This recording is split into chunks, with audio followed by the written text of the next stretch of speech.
நமச்சிவாயம் அப்படிங்கிற அந்த நாமா நாம் உச்சரிப்பதற்குரிய நாமம். சிவய நம, நமச்சிவய.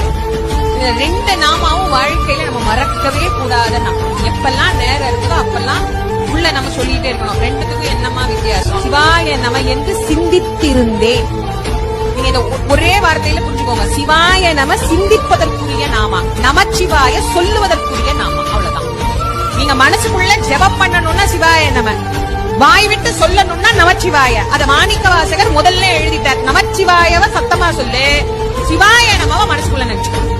அது சிந்திப்பதற்குரியது, இது சொல்லுவதற்குரியது. அதனால சொன்னார் நமச்சிவாய வாழ்க.